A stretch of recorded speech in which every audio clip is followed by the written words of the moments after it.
Both, good evening. Welcome to the National Library of Israel, the Jerusalem Laboratory of Text, Learning, and Culture, and very much the home of the written word. We are so pleased and honored to invite two distinguished people of word, acclaimed writers, to be in conversation about Jerusalem, Israel, and the world. Matti Friedman is an award-winning journalist and the author of 4 nonfiction books. Matti's upcoming book is Out of the Sky, Heroism and Rebirth in Nazi Europe, which will come out in March 2026. He is the author of Who by Fire, Leonard Cohen in the Sinai, selected by Vanity Fair as one of the year's best books. And he's the author of a number of wonderful award-winning books: Spies of No Country, Secret Lives at the Birth of Israel, Pumpkin Flowers, A Soldier's Story of a Forgotten War, and the Aleppo Codex, which won the 2014 Sammy Rohr Prize and the LAA's Sophie Brody Medal. His books have been translated into more than a dozen languages. Matti was born in Toronto and lives here in Jerusalem. Simon Sebag Montefiore is a globally celebrated historian, novelist, and broadcaster, and, as I just learned today, and a film screenwriter. His prize-winning books, translated into over 40 languages, include Jerusalem, the Biography, The Romanovs, and the recent The World, A Family History. Montefiore is renowned for his ability to turn sweeping history into vivid human drama, bringing to life the figures who shaped empires and civilizations. His work on Jerusalem has become a modern classic, offering one of the most comprehensive and compelling portraits of the city ever written. I invite our two distinguished guests to join us on the stage.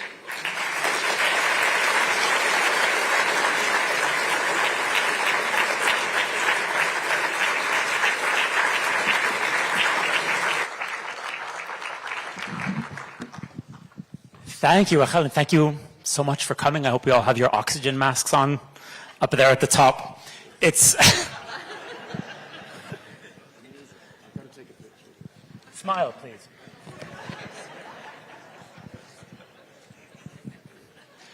Simon's a tourist. You'll have to excuse him. We're used to that here in Jerusalem. Could you please stand still while I take a picture of the Wailing Wall, things like that. It's wonderful to be here with you all, and it's wonderful to have a chance to interview one of my heroes, a great journalist and historian, a master of high and low, the author of about 900 books, I believe. No one really knows, and we tried to figure it out before the event, and it turns out that Simon himself doesn't really know. There's a bit of a lack of clarity about exactly how many there are. There are about a dozen books that qualify as nonfiction, a few more novels. They cover literally the entire history of the world. In addition, unbeknownst to many, there are 4 children's books co-authored with your wife, Santa Montefiore, including Royal Rabbits of London, The Hunt for the Golden Carrot.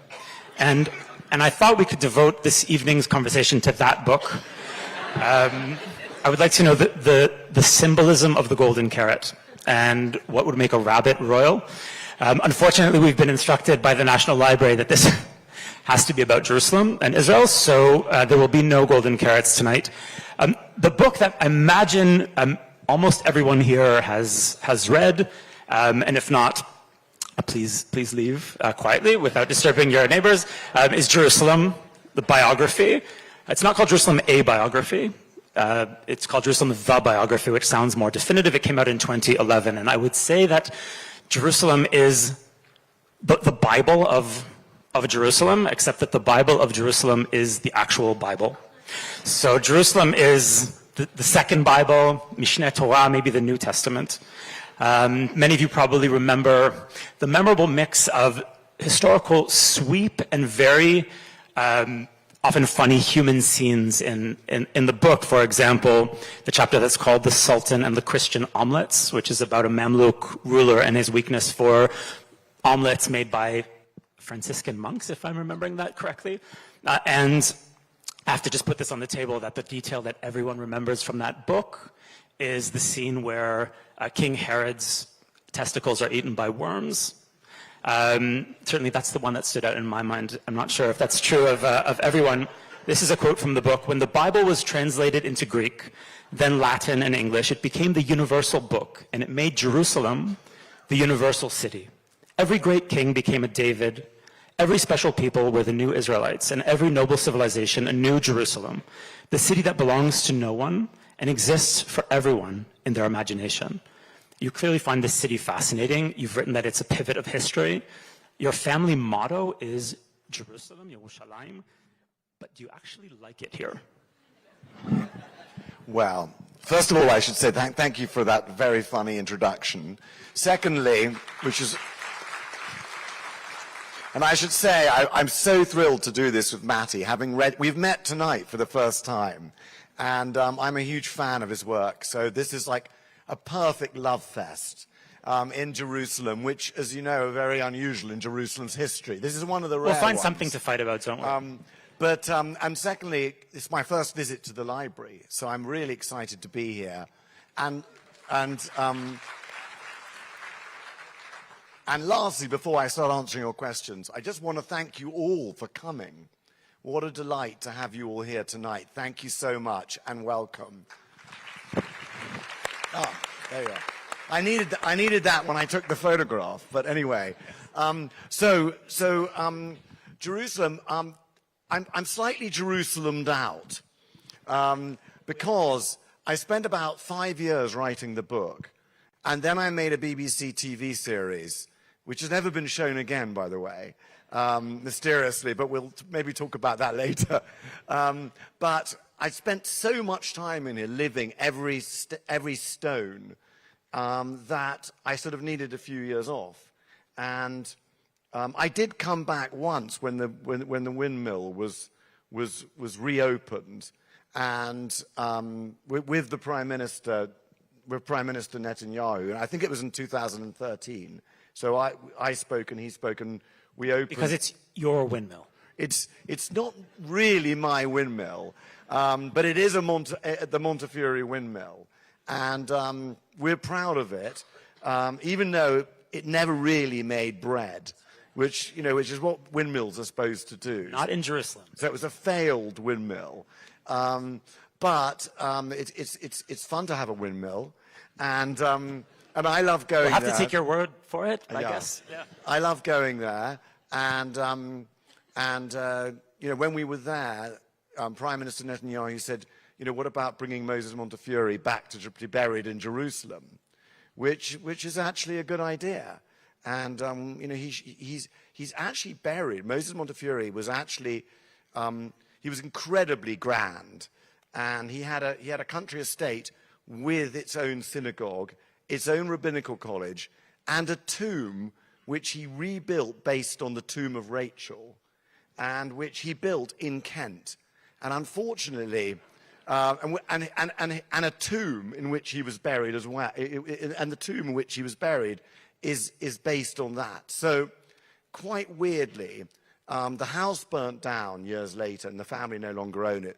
The rabbinical college is empty, of course, and the tomb is surrounded by a housing estate.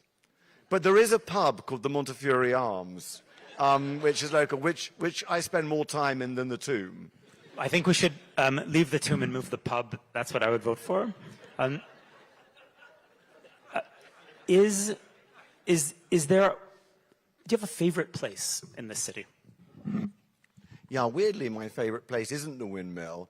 It's the Golden Gate on the west side of the old city, which is such a fascinating and mysterious. On the east, yeah, exactly. Sorry, on the east side, and it's such a fascinating and mysterious place. And this is the trouble when you speak to an audience of Jerusalemites. Normally, no one would notice that mistake. Watch your step. But I've been away a long time. You've got to forgive me. Anyway, but it's such a lovely place. It's so beautiful. It's little visited by tourists, unlike everywhere else in Jerusalem. And there's such a debate about who built it, whether it was Heraclius, whether it was the Umayyads. You know, I mean, I sort of feel it was. I feel it was built by Heraclius, but there's a huge sort of literature about it, as some of you will no doubt know. And I just think it's aesthetically just perfect. And of course, outside it is the place where the apocalypse is supposed to happen as well. And so it has a special millenarian, chiliastic, kind of messianic vibe going on there as well. So that's my favorite place in Jerusalem. That is a very touching answer, but it's the incorrect answer, because the right answer is that your favorite place is the National Library, which is where we're sitting, which is, I think we can all agree that the greatest edifice built in Jerusalem, maybe since the Temple. Does anyone have any other candidates? I realize the Knesset was built in the interim, and I'm aware of that. I would still vote for the library. And there's a great, I think, convergence of your own work and the building where we're sitting. And I thought that a way to kind of illustrate that would be by showing very quickly 5 slides of items that are held here in this building. This is the Rothschild Haggadah, which some of you might know. It's one of the grandest items held at the National Library. It dates to around 1450. And of course, this is the page that at the end that reads Lishana Ba B'Yerushalayim. And here we are in a miracle that I think we don't appreciate enough. This book was stolen by the Nazis, and it surfaced in America and was returned to the Rothschild family, which of course is also behind the National Library through the Yad Nadiv Foundation. So we're sitting in part of the same story. It is donated to the National Library. 3 pages are still missing. 2 of those surface at auction, are purchased by a mysterious buyer whose identity remains unknown, also donated to the National Library, and 1 page is still missing. So if you have it, please raise your hand. The next item that I thought we could mention is this map. It's just a lovely map made in the 1700s by an Italian monk who visited Jerusalem. And it's a reminder that the city, as you've written so eloquently, we think of it as ours. And of course we're right, but other people also think it's theirs. And this is just a beautiful kind of primitive rendering of the city, and it's not exactly accurate in all details, but it is recognizably the city where we're sitting right now. The third item is perhaps my favorite, and this is a Sufi manuscript, which is called the Khamsa, or the quintet, I think it's called in English. I guess in Hebrew we could call it the Chumash. It's a collection of 5 epic Sufi poems. And here we have an illustration of the Prophet Muhammad's mystic night journey to Jerusalem, riding a magical steed called El Burak. In a famous story in the Islamic tradition, he goes to Jerusalem. In the Islamic tradition, he goes to the Temple Mount and ascends to heaven. Here he's surrounded by angels. This manuscript, although it's of a Persian work of literature, it's actually from India. And it's just an absolutely beautiful piece of art. The fourth of the 5 is a photograph from 1968, which was taken, as you can probably tell if you know the city, taken from around the area of the Rockefeller Museum. And this is the first Independence Day parade after the reunification of Jerusalem. The assault on Jerusalem by the paratroopers was staged from the Rockefeller Museum. And these are Israelis kind of stunned to see the city reunified. This is also a military parade, which is very strange for us to see, because at some point Israel stops doing military parades. I think because we realize that Israelis cannot be made to walk in a straight line, and the country says, you know what, just forget it. That's not for us. We're Jews, so that's just not something we're ever going to do again. And lastly, and maybe the most fascinating piece here, I don't know if you recognize this, because it, like the windmill, belongs to the family. These are the traveling tefillin of Moses Montefiore. So when Montefiore came to the Holy Land, as he did numerous times, and he rode the carriage, which you can see next to the windmill, he had these tefillin, which were kind of a small set of tefillin, and those 2 are now are now held here in this building. And I thought that would be a good opportunity to ask you what your connection is exactly to the famous Montefiore, who we all know, and what is the story of your family, which is bigger just than the story of the Montefiores. And before you answer, I should say that it's an amazing convergence, I think, of three great aristocratic families, because you have the Rothschilds and their Haggadah and their incredible National Library, which is just an amazing gift to the city. And you have the Montefiores, one of the great aristocratic dynasties. And you have the Friedmans, who at one time, I believe, owned as many as 3 goats in a town next to Lvov. So to me, it feels like the House of Lords. But tell us about your family. Well, I can't come close to the 3 goats of Lvov, but I am the great nephew of this Montefiore, and because he had no children, I should specify no legitimate children. Please tell us more. No legitimate children, and so and by the way, he was the brother-in-law of Nathaniel Rothschild, and the family is intermarried many times. So you know, there were a lot of I guess they were kind of arranged marriages in the 19th century. But anyway, but the point about him was that he had no legitimate children, so he left his name and his fortune to his nephew, who was Joseph Sebag of Morocco, who was born in Morocco, was from Essaouira. The Sebags were from Essaouira and Essaouira, then called Mogador, and Marrakesh. And so I am descended from him, and he is my great-great-grandfather. So hence we're Sebag Montefiores, but which is one of those weird double-barrel names we have in England. But I've dropped it for my books. The interesting bit about this story is that Moses Montefiore was, in our family, like a sort of god. And he was revered in the family at family Passovers. The older members of the family would talk about Sir Moses, or as they called him, Sir Mo. And they would talk about Sir Mo in reverential terms. And as children, we were sick of hearing about Sir Moses. He was so revered in the family that on one of his trips to Jerusalem, he came by boat. There was a storm, and Moses Montefiore was in danger of losing his life. The ship was about to sink. The sailors were saying their prayers, and they said they'd never been in such a dangerous storm. He went on deck, and he got out his afikomen from his Haggadah, which he had with him. He said a prayer and threw the afikomen into the sea. The sea became instantly calm. And he wrote this in his diary. And every single Passover and Seder night, the Montefiore family, to this day, still read this entry in his diary. So he was revered to the point of absurdity. Until, for a long time, there'd been another family that claimed to be related to us. And the family, the Montefiore family, which was very Victorian in its kind of morals and grandeur, always said these people are just... They're complete frauds. They're nothing to do with us. Well, in the end, when someone did a research, it turned out that they had everything to do with us. And here's the embarrassing bit, which meant that the old members of the family never really boasted about the saint that was Sir Moses Montefiore again. At the age of 81, it turned out he fathered a child with a 15-year-old maid in his house. Ooh, you see, that's just... So, of course, we children in the family were thrilled to hear about this, because we never had to listen to what a saint he was again. But anyway, so this is much more irreverent than these lovely tefillin. But you did ask.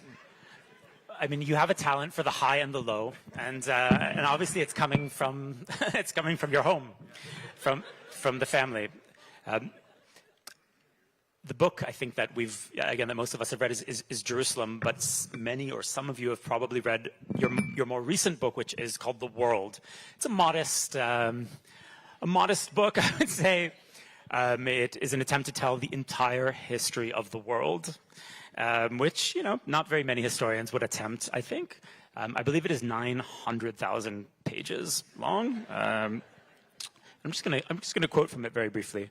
I'm just gonna read the first 100,000 pages. A world historian, wrote al-Mas'udi in the 9th century, is like a man who, having found pearls of all kinds and colors, gathers them together into a necklace and makes them into an ornament that its possessor guards with great care. That, you write, is the kind of world history I want to write, which is just a beautiful way of thinking about history. The subtitle of the book is, it's called The World of Family History, which is, it seems to me, and please correct me if I'm wrong, that seems to me to be a very Jewish way of thinking about history. The original family history of the world is of course, the Bible, which is the first attempt to write a national history, which is also the history of the world, from the creation of the world, and it's also a history of a family to which many of us feel connected to this day. And I was wondering if the book, The World, is not a Jewish history, and it's not a book about Jerusalem, although Jerusalem is mentioned 163 times. Are you a Jewish historian, even when you're writing about topics that aren't necessarily Jewish? No, I'm not a Jewish historian, but I'm always a Jew, and so but there is a difference. And I mean, funny enough, I mean this sounds slightly kind of self-referential, but you know, I didn't really in England. I'm now quite. I've become something of a spokesman for the Jewish community, but I never had a sort of public image as a Jewish person before the election of Jeremy Corbyn as Labour leader. Presumably until then people thought Sebag Montefiore was a Norman dynasty or Ancient some Norman kind of Saxon name. family. Yeah, people often used to say to me, are you, is that family, you must be from Italian aristocracy, and I would never correct them because, of course, Montefiore in German is Bloomberg. So, no one would have asked that question if we'd kept that, we'd used that name. But people are very weird in Britain about Jewish history and Jews, and that's a whole other subject. But I remember when I was writing Jerusalem, talking on that subject, when I was writing Jerusalem, I knew a very kind of aristocratic lady, and she said to me, if you're writing a history of Jerusalem, I've got to help you with an essential book that is really the most accurate history of Israel and the Jewish people. And I said, well, I mean, she said, I'm just going to send it to you. And so I was fascinated to know this book and worried that I may have missed a book, which is always our great fear when we're writing one of these books. So the next day, her driver arrived in a big Mercedes, and the driver got out and brought in this envelope containing this history, which was the essential, real history of the Jewish people. And of course, I opened it, ripped it open with a great excitement, and I realized that it was the protocols of the elders of Zion. So there are a story about English history and Jewish history in England, but the world history, the world came about because a lot of people said, Jerusalem is a history of the world, and Disraeli famously said, the history of Jerusalem is a history of the world. So then my publisher said to me, would you like to write a history of the world? And stupidly, because they offered me a lot of money, I said, yes, of course, I'll do it. And then I started to have nightmares every night about how I would write this book. I mean, I am very Jewish, obviously, so I began to worry endlessly about how I would do it. And in the end, I went to see my mother, who was then 92, and I said to her, I've signed up, I've done this incredibly stupid thing. I've signed up to write a history of the world, and what am I going to do? And my mother said, I've only got one bit of advice for you. Give the money back now. And she said, you're someone that needs your sleep, and you've got to eat properly, and you need to sleep 8 hours a night at least. This is madness. You must never attempt this book. But she had said that about Jerusalem, and in fact, she said it about every one of my books. So anyway, then she died soon afterwards, and she never realized that I did write the stupid book, which I'm very proud of, by the way. I mean, it almost killed me to write it.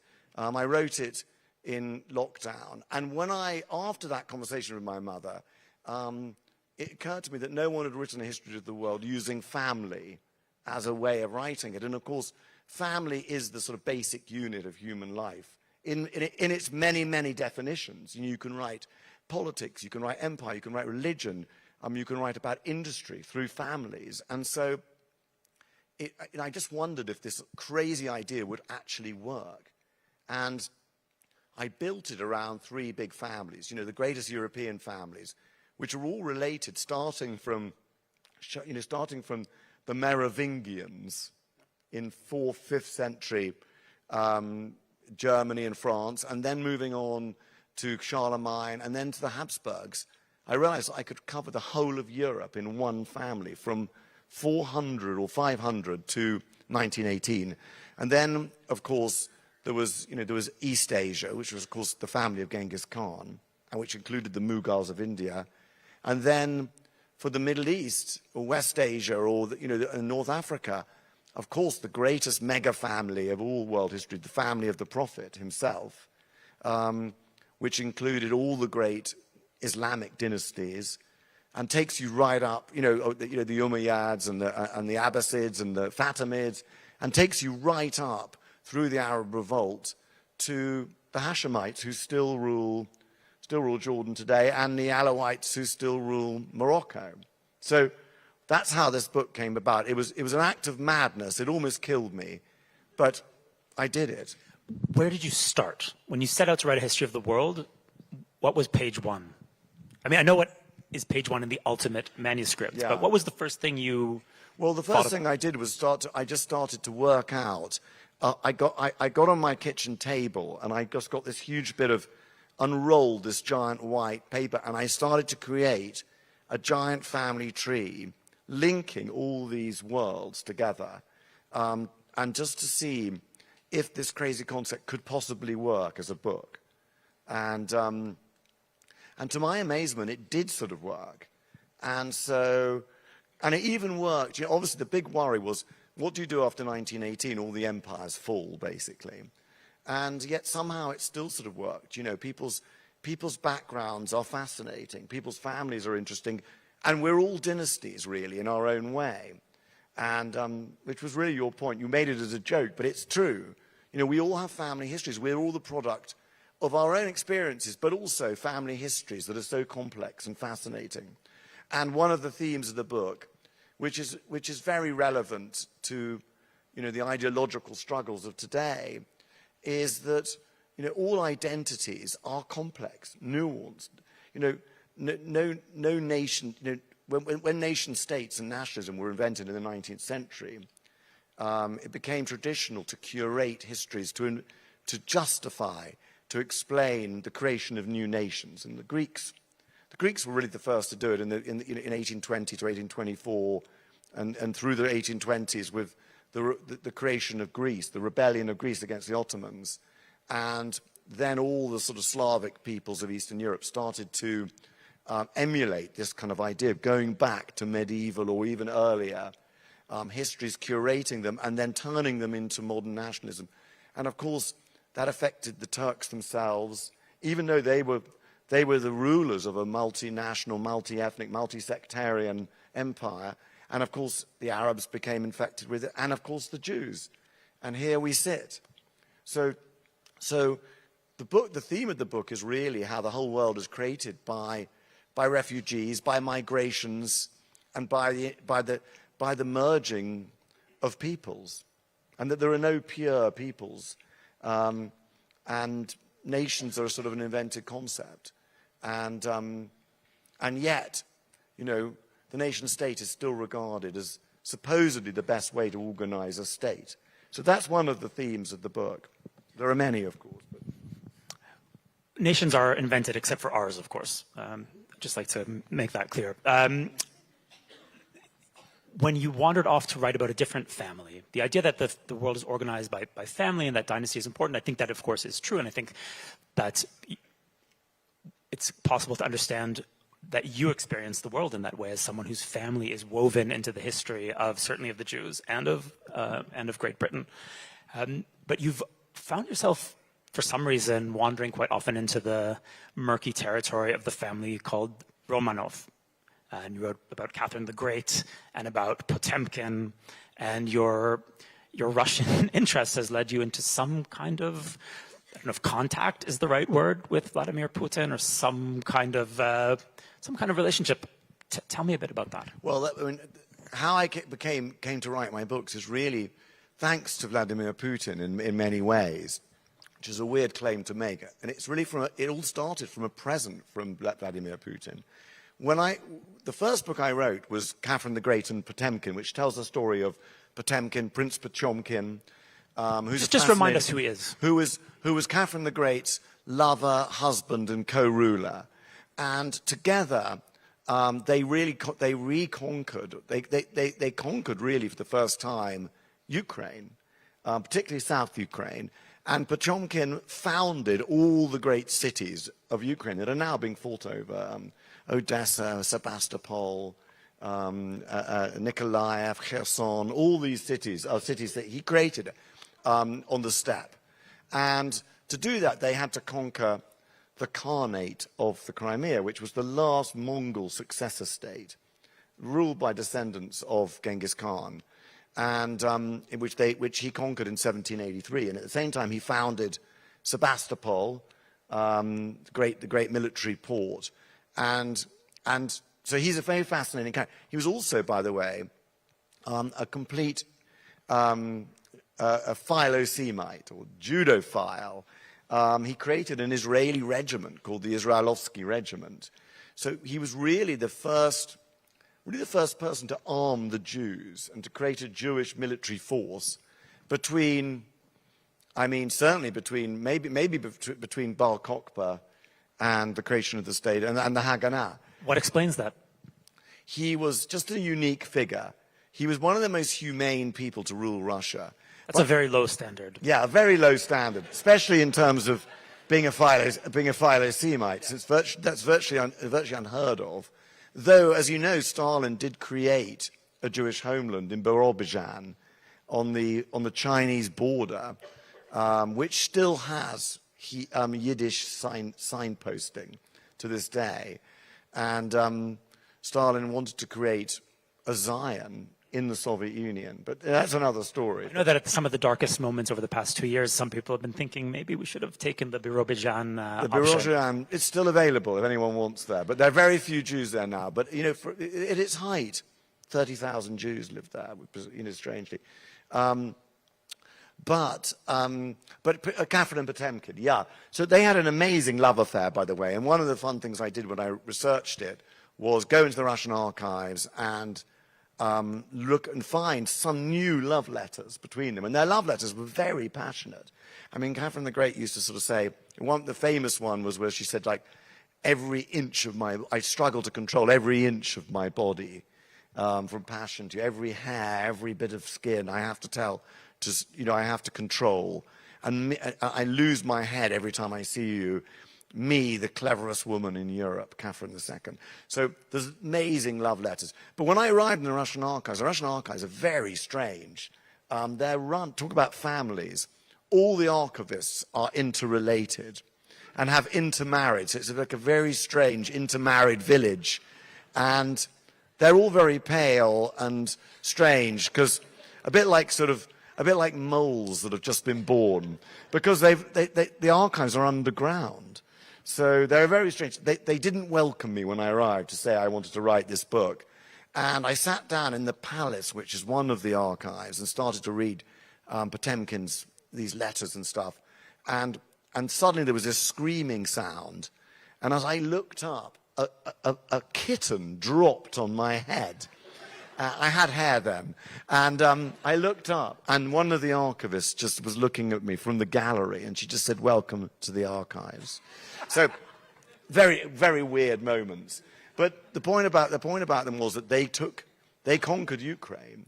And so when I wrote the book, and I published the book, there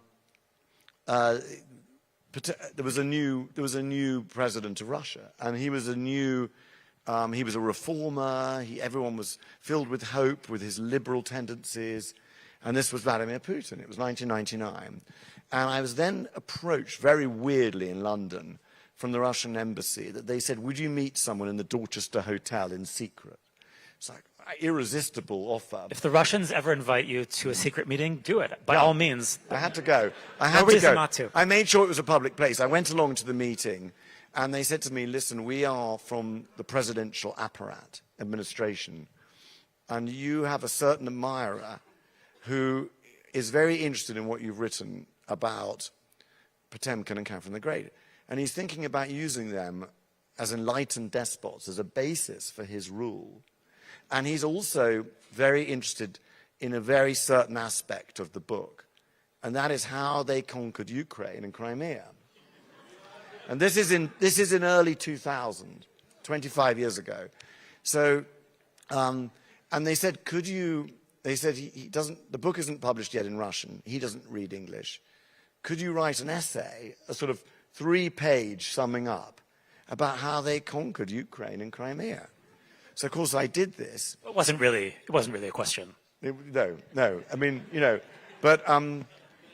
so I did this. And then later they came back and they said he thinks he wants this book published in Russian. He's arranged that it will happen because the Minister of Culture in Russia is also a publisher, and he's going to publish it. So that was good. And then he said, and the president would like to offer you a present. So even then I was slightly alarmed by that prospect. But I said, go on. And they said, we're opening the archives of Stalin, the personal archive of Stalin. Would you like to be the first person to work in these archives? And that was how I wrote Stalin and the Court of the Red Tsar. So I should say that when I published Stalin and the Court of the Red Tsar, which was the book that really changed my life because it sold in many countries, and when I published it, there was an ominous silence. There was no more meetings in the Dorchester Hotel. And why is that? And when I asked them, I said, can I go back and work in the archives? They said, we don't know you. Do we remember you? I was like, I spent a year in these archives. The guy with the cat on his head. Don't you recognize the cat? The cat. And they said, no. And I tried to contact the apparatus, and they said, your book is not approved by the Kremlin. What was it? What detail was it? Do you know? It was the fact that I sort of showed, because it was based on Stalin's archives, but it showed the way Stalin ruled. And already Putin was moving towards Stalin, towards a much more authoritarian rule. And it was no longer convenient. And so when I wrote my next book, which was Young Stalin, they wouldn't let me work in the archives. I went to the archives. I said, can I have my old room back? They said, we don't remember you ever had a room. They literally had this conversation. I said, well, can I have some documents? I know that. They said, we've got a problem. During the holidays, 2 of the guards got drunk, and they fell down the lift shaft, and their bodies are blocking it, so we can't bring you any documents. You see, everything in Russia is kind of a mixture of accident and conspiracy. But that was an interesting. But I managed to write that book because I already had I'd looked up the papers already when I had access. But I've experienced the warm glow of the sun of the Kremlin, but also the freezing breeze of the tundra. Oh. Yeah. To leave the frozen steppes and come back closer to where we are, I'd like to ask you about writing about this place and about the people who live here, specifically from the UK. And I was looking at Jerusalem again after several years after I read it for the first time, and I was reminded about how strange the relationship has been between the British and the Jews, or the imagined Jews. And 2 quotes stood out. There was, these are both from Jerusalem. There's Arthur Stanley, who's the Dean of Westminster in the 1860s, and he says, in an astonishing statement, he says, the land of Israel is, quote, a land more dear to us from our childhood even than England.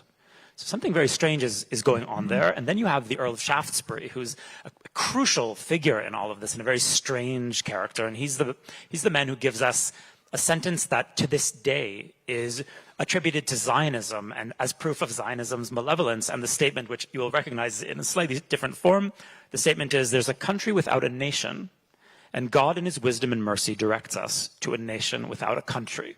So we might recognize that as a sentence that's associated with Zionism, but the author of it is the Earl of Shaftesbury, who's also behind a push to convert all of the Jews to Christianity. And that strange love for imagined Jews, or some imaginary role the Jews are supposed to have in history, I was reminded of that when I happened to be in the UK on October 7th. I'd been hiking in the Scottish Highlands. I was on a train back from Edinburgh to London, and two gentlemen sitting next to me on the train, this was several days after October 7th, were talking about how good it was. And, you know, we've all heard from characters like Jeremy Corbyn, and what is going on? What is the strange perspective on this place and the people who live here that you experience as an historian working from Great Britain? Well, I mean, it's one of the key questions because, of course, it in some ways led, one strand of it led to the Balfour Declaration and the creation of the Jewish Republic. But it's a fascinating thing. I mean, both Britain and France felt an incredible close relationship and kinship to Palestine, Israel, the Jews, and Syria. And both of them, amazingly, you know, 1,000 years after the Crusades, both of them based their foreign policy on this. And there's a famous, I mean, it's not just about Britain, in other words. It's like, there's a famous conversation at the Versailles Conference where Clemenceau, the Prime Minister of France, you know, says while he's talking to Lloyd George and Colonel Lawrence of Arabia, you know, we claim Assyria on the basis of the Crusades, and Lawrence very quickly says, but the Crusades failed, and you know, and Clemenceau's answer is not recorded, but it's just fascinating how this relationship goes through history, and of course the Crusades are part of it. After the Crusades, and this explains the bizarre Western relationship with Israel, Palestine, Greater Syria, whatever you want to call it, Judea. It's not just based on anti-Semitism. It's also based on the fact that Judea, Israel, Palestine exists in the Western mind. And when I say West, I mean Britain and France and Germany, basically, in the sense that, for example, after the Crusades, every single church in every single little village in England had a Jerusalem chamber with illustrations of what Jerusalem should be like. And so, I mean, for example, Henry IV said he wanted to die. He was predicted that he would die in Jerusalem. And when he was dying, he was carried into the Jerusalem chamber in Westminster Abbey. So it predates Protestantism. The heart of Robert the Bruce, I think, was almost sent or attempted. Yes. There was an attempt to send it here. Yeah.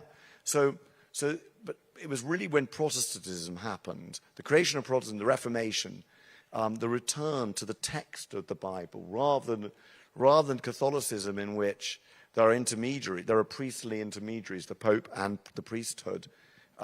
Reformation and Luther returned to the text, and that meant returning to the prophecies of a second coming. And so that led, in British history, that led to Oliver Cromwell, the Puritans, and they were absolute believers in the second coming, the apocalypse, the end days, in which all the Jews would convert. But as you know, as biblical scholars, all of you, for that to happen, the Jews have to return to Jerusalem. And so that is the origin of the Shaftesbury connection in the Victorian times. So the sort of theological descendants of the Puritans and the Cromwellians, who of course invited the Jews back to Britain, their descendants were the evangelicals of the Victorian era, and there were pietists in Germany, and there were other Protestant movements linked to this.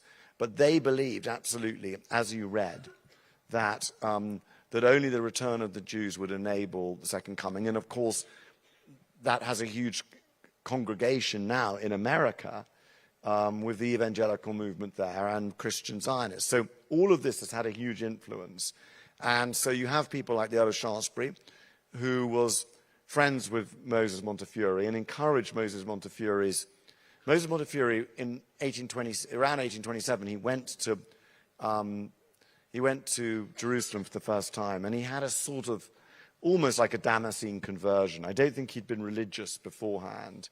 And after that, he believed that the Jews would return, that it was his destiny to help fund the small Jewish community in Jerusalem and Sfat and Tiberias, in the four holy cities, and that the Jews would return there, and that there'd be some sort of Jewish entity there under the Ottomans or under the British Empire or something, and he was vague about the details. So, and of course, Zionism started, much earlier than Herzl. People like Montefiore and Shaftesbury believed in it earlier. And if you go back to Suleiman the Magnificent and his son Selim the Blonde, or Selim II, Selim the Blonde, or the Drunk, as he's known, because he liked boozing. But his best friend and most trusted advisor was Joseph Nazi. That's not Nazi, obviously. Joseph Nazi, who was the richest man in Europe, who was expelled from Portugal and Holland and Italy and settled in Constantinople, Istanbul, and was made a semi-royal ruler by his friend Selim, who made him Duke of Naxos and Prince of the Seven Isles, which is the only Jewish royalty since ancient times.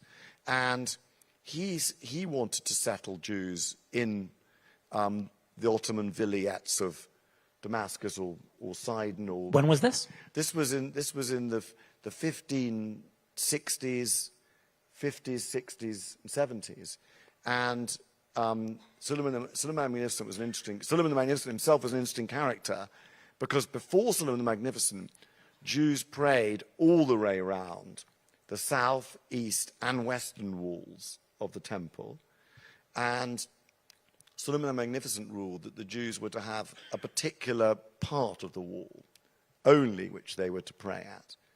And so it seems almost certain that he specified that section, Hakotel now, was chosen by him as that was the assigned place. But anyway, he wouldn't. Joseph Naxos, the Duke of Naxos, wanted to settle Jews in Jerusalem, of course, but he said no. It's one of the holy cities of Islam, and I am Suleiman the Magnificent. I am the new Solomon. So no, but you can in Tiberias and Sfat.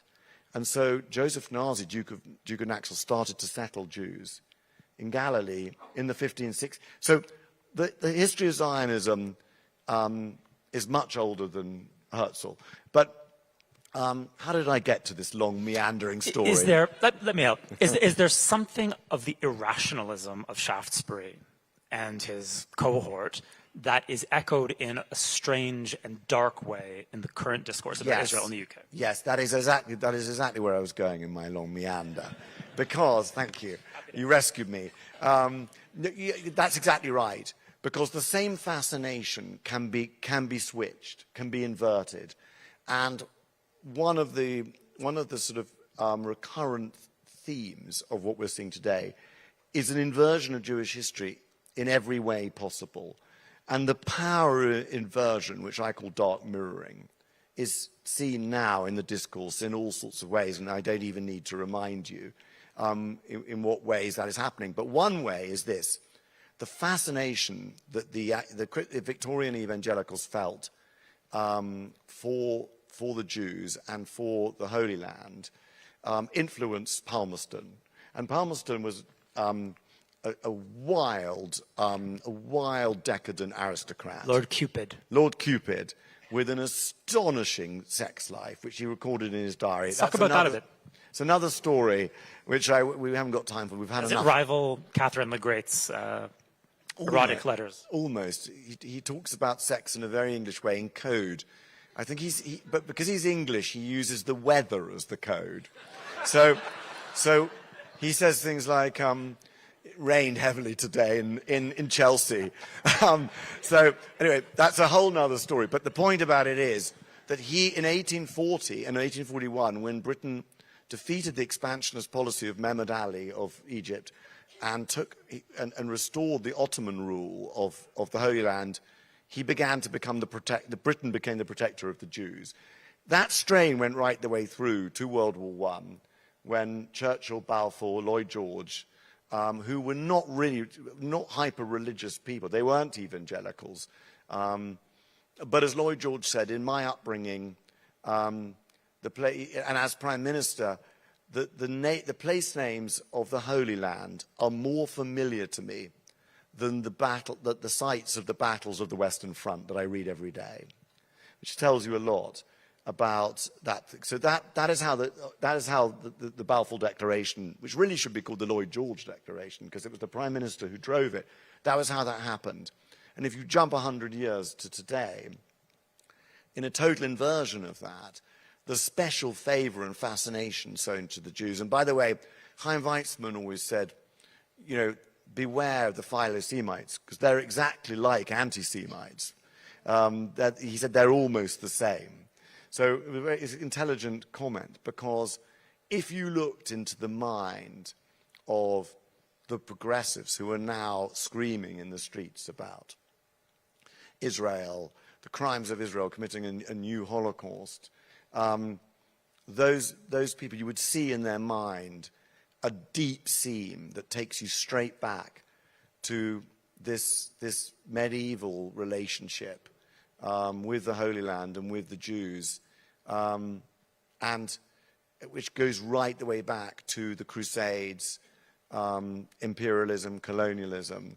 And it is exactly that same belief that the West has the right, the duty, the power to adjudicate and to command and to judge what happens in the Holy Land, because the Holy Land is partly owned by us, the West.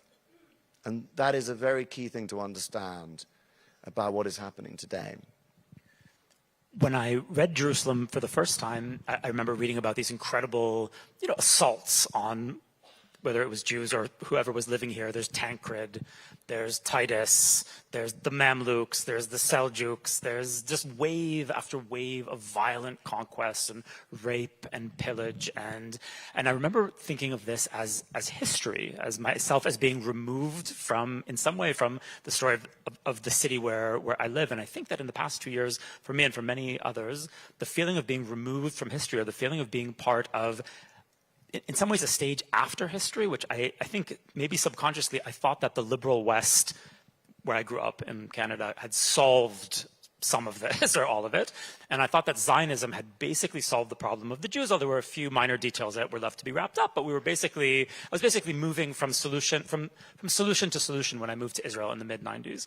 And I could still read your book in 2011 or 2012 whenever I read it as this terrible past that is no longer. And then we experience an event, and we're in some ways still in it, which feels medieval, and you're describing a kind of discourse on the streets of London now, which has a medieval tenor to it. And certainly the events of the past 2 years have a medieval, if not a biblical, tenor to it. And I think many of us have been thrust back into history, and we've realized that the problems that we thought were solved by Zionism have not been solved by Zionism, and the problems that we thought had been solved by liberalism in the West have in fact not been solved by liberalism in the West, and the problems are as present as they ever were. And the systems that were created after the Second World War to bring us into the new world, those systems are disintegrating. And reading Jerusalem now, as I have been over the past couple of days in preparation for this talk, has been a very different experience, because those scenes of marauders climbing over the walls to wreak havoc and terrible violence on the residents of Jerusalem, that feels very real. It feels like we're back in history in some way. And I'd love to hear what you think about that, and what has surprised you, if anything, over the past 2 years as someone who's written the history of the world. Well, a lot has surprised me. I mean, it's very funny you should say that, because when you look at October the 7th, to me, having written the history of Jerusalem, it resembles nothing so much as the sacking of Jerusalem in 1099, July the 15th, by the Crusaders, who deliberately bathed in blood, killed virtually every single person that they could find, except for a few rich Jews and Christian and Muslims who they kept to ransom. But everybody else they killed. And in sort of traditional Islamic history, they say they killed 60,000 people. It seems more likely that there were probably 20,000 people living in Jerusalem. Then it was very small. But they essentially killed every single person, including babies. And they glory in it, right? The Crusader chroniclers kind of compete about whether the blood of the infidels got to the hoofs of the horses or the bridles of the horses. That's right. They weren't trying to hide it. They were trying to live stream it on Facebook. And when they went, what particularly reminds me of it is that when they'd finished the massacre, and there were body parts everywhere around Jerusalem, they then just went to the Church of the Holy Sepulchre, which was then the old the basilica, still the old basilica essentially of Constantine the Great, because the Crusaders built the Church of the Holy Sepulchre that we know today here under Queen Melisande. But they then they sort of progressed in glory, and they didn't change. They were covered in blood. And they were it's such an extraordinary event, by the way, because it was a sort of European movement where over 100,000 people started from the cities of, London and Lincoln and Frankfurt and Paris. And they all went, some of them in armies, some of them just in mobs, and they went across Europe, killing Jews as they went, incidentally, of course, because they were the first infidels they met. And then only about 12,000 of them reached Jerusalem, against all the odds. And when they reached Jerusalem, they then stormed the city. And then when they progressed to the Church of the Holy Sepulchre, they gloried as they sang hymns that they were literally covered in blood, and their chroniclers glory in that. And that really reminded me of what happened on October the 7th, more than any event really in Islamic history, which is surprising because you'd expect that there'd be endless of these massacres. Of course, there's the events of 1929, which is also a parallel. But I feel this is much more of a parallel because it was so performative. It was so brazen. It was so proud. And it was based in religious and national fervor.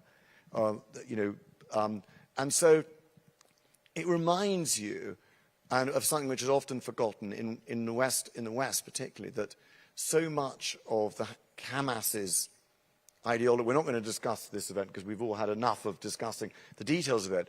But it's just a reminder, the parallels aren't quite as absurd as they seem, because when you look at the history of Hamas and look at for example, their constitution of the movement and so on, so much of it comes from Europe, and so much of it is based on European ideology, very toxic European ideologies, including the Elders of Zion, which we mentioned earlier, which is constantly replayed in the different points of the different clauses of the Hamas constitution, and so much of that very modern jihadist Islamism is based not really on ancient Islamic theology, though of course it does contain that, but really on sort of really toxic European movements, theologies and ideologies of racial hatred, which has played into a bit. One just needs to remember, one of the themes of all my books is how, one thinks of these different worlds, and when one studies history, one is studying Middle Eastern history or European history, but one forgets how fungible these ideologies are, how influenced by each other. There are times when Ottoman or Islamic literature and theology and ideology is so affecting Europe. There are times when Europe is so affecting Arab and Islamist and Islamic ideas. And they go back and forth. And it's important to remember that, because that's the essence of history. It's not a simple stream from one world to another. It sounds like you were not surprised in the past 2 years to find yourself back in something that seems like a scene from one of your books. I was, of course I was surprised by October 7th, as we all were, tragically. And And I was just, but I wasn't so much shocked by that, though of course I was, but I was also shocked by the reaction in the West and by a world that I actually had not realized existed. And most Jewish people, most liberal people in Europe and America had not realized that this had happened. And I think it comes from an immense, almost overpowering, hubristic self-satisfaction, which you just referred to when you said, not just that Israel was safe and Israel was established and the case was made, but also the feeling that the West had won over Stalinism or communism in 1991. History was over. The history of massacres and wars and stormings and all of that, and that we were in a new era now. But I never, as a historian who studied other worlds and had also studied the Soviet Union in detail, I never bought into that. And I always felt that we were living, as Jews, we were living in a miraculous period. And I looked at the events since 1945, which you also have cited. And I think when you look back, and I say this in the world, normal disorder has been restored. I think none of us realize what an exceptional period those of us who are my age were living through. And it was really caused in part by the catastrophes, not just of World War II, but of World War I as well, and the immense destruction and slaughter that Europe was capable of, and racism and genocide. And I think that led to a series of cultural changes when anti-Semitism, Jew hatred became a taboo, and all sorts of other ideas came into the popular discourse and became accepted, international law, humanitarian law, a concept of borders that were accepted by an international community in the United Nations, that would be a balanced and neutral organization. And all of these things. And there were all sorts of other things. In the 60s, there was what I call the Great Liberal Reformation, when you had gay rights, the pill, feminism, all of these things which played into it. And of course, we presumed all these battles were won, all these arguments were won. But one only has to look back at history to what happened to, say, Greek and Roman statuary and art to see that, the line of history is not straight. There isn't a progress. And skills and ideas and values and taboos change. And so I guess after 1948, to October 7th, 23, there was a golden age for Jews. But I also think it was a golden age for the West, for the concept of the West. If you may hate the concept of the West, but I mean the liberal democracies of Western Europe, of the Americas, of Australasia and so on, your native Canada, even, and that period ended. Now, when did it end? Some people, I'm quite tempted to look at.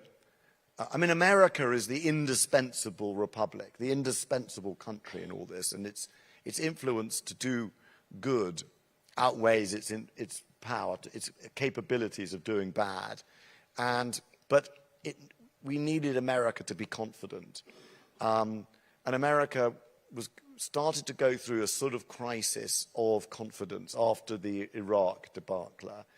And I think the moment where Barack Obama, who came to power with such hopes and expectations, and his elegance and his eloquence, and such a talented person, but a huge disappointment, especially in foreign policy.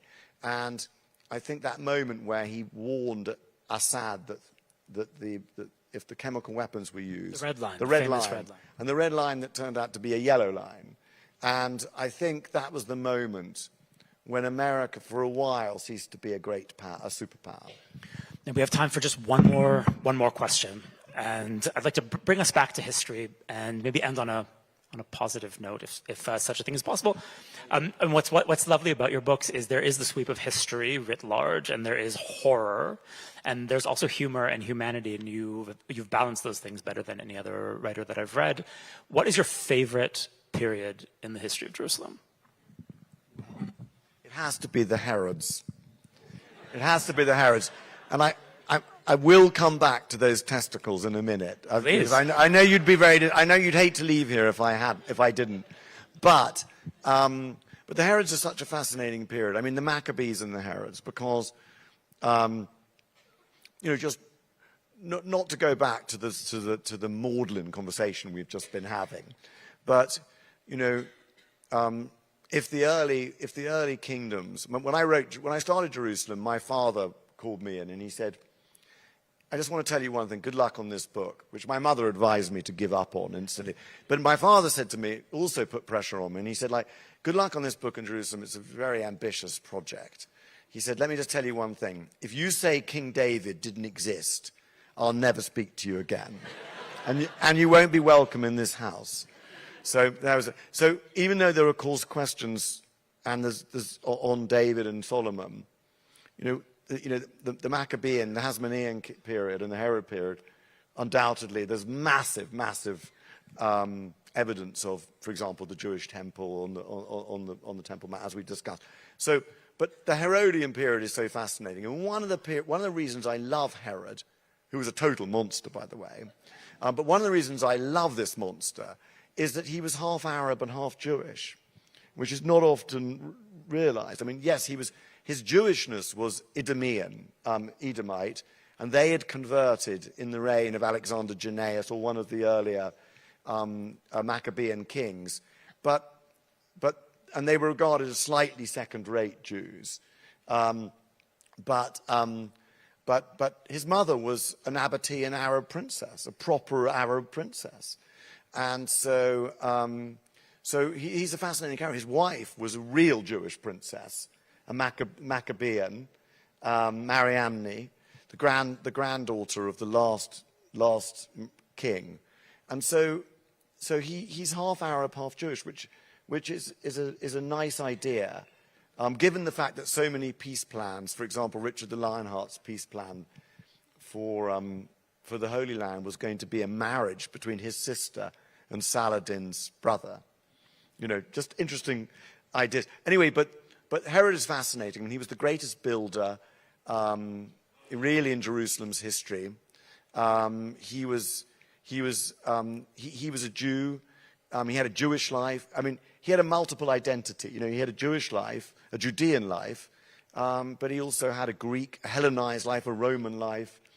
He was great friends with Augustus himself, and Augustus made the first recorded Jewish joke when he said of Herod, who had already killed 3 of his own sons, he said, I'd prefer to be Herod's pig than his son. First Jewish joke in history. And from Augustus, no less. But he also built so much. And, he built Masada, he built Herodium, he built the temple, he created the shape of modern-day Jerusalem, the Temple Mount, as well as Caesarea and many other places. He was one of the richest people in the Roman Empire. After Augustus, he was the richest person in the Roman Empire. It's often not known that he almost had an affair with Cleopatra, and she considered having an affair with him or having him assassinated, which is a choice many of us face. And of course, in the end, he was the sort of Jewish Henry VIII, really. He married 10 times. He had more sons than Henry VIII, because only had one son. But he had a lot of sons, and decreasing numbers of sons. Decreasing numbers. The graph went like this. He killed 3 of them. He had executed 3 of them for treason. And but one of his sons was Herod Antipas, who had John the Baptist executed. So plays a big part. There were actually 5 generations of Herods, even though in the Bible, when one reads it, one feels that they're all the same person, but they're not. And one of his fascinating descendants, there are 2 fascinating descendants very quickly. Herod Agrippa, who was the most powerful Jew in world history, really, because he helped make, he was in Rome when Caligula, his best friend, he was best friends with Caligula, bizarrely. And when Caligula was planning to make the Jews in Jerusalem worship himself as a god, Herod Agrippa managed to stop him. And when Caligula was assassinated, Herod Agrippa was around in Rome and was one of the people who helped select Claudius, Caligula's uncle, as the next emperor. And Caligula and Claudius gave him the biggest Judean kingdom that had existed except for under Herod. A huge Judea, which he ruled for about 5 or 10 years before he died young. And his son, Herod Agrippa II, was the king at the time of the Jewish rebellion of 66. And he was one of the many, many Jews who supported the Romans, because they lived a Roman life. The Jewish rebels, who we were tempted because of modern Israel to regard as sort of dashing Israelis, were probably religious fanatics, monstrous, terrifying religious fanatics who, while Herod Agrippa II's sister was Berenice, who was twice a queen in her own right and became the lover of Titus, who was besieging the city of Jerusalem, and the temple built by her great-grandfather. I think you're right that she witnessed the destruction of Jerusalem from the bed of Titus. Yeah, from the bed of Titus. And then she went back to Rome, and the Romans were worried that Titus, as emperor, was going to marry her, and they were worried that she would be the Jewish Cleopatra, and remembered how Cleopatra had ruined Antony. So he had to send her away. It's a fascinating story, which I've got to finish on the testicles. So to go back... It's not a sentence one hears often, but... I hope it's the only time you ever hear it in the Jerusalem National Library. But I showed Josephus's record of how he died.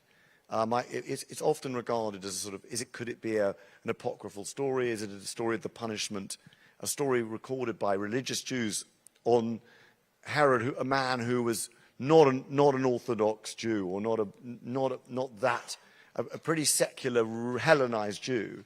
And but when I showed it to a doctor, they said, this is a classic description of necrotizing fasciitis, which still exists today, and is a sort of gangrene, and where you're literally eaten.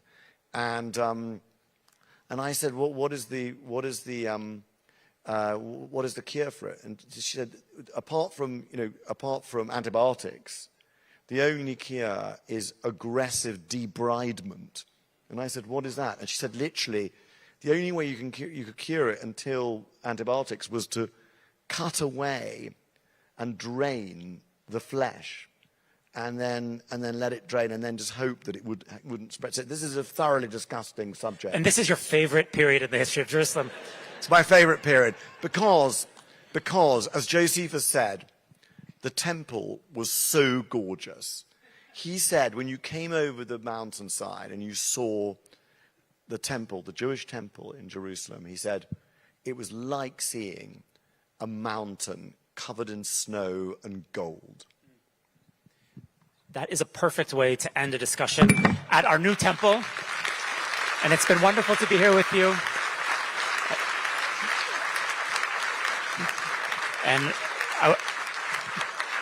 I'd like to say thank you to the National Library, and thank you to all of you for coming. Now please smile for Simon.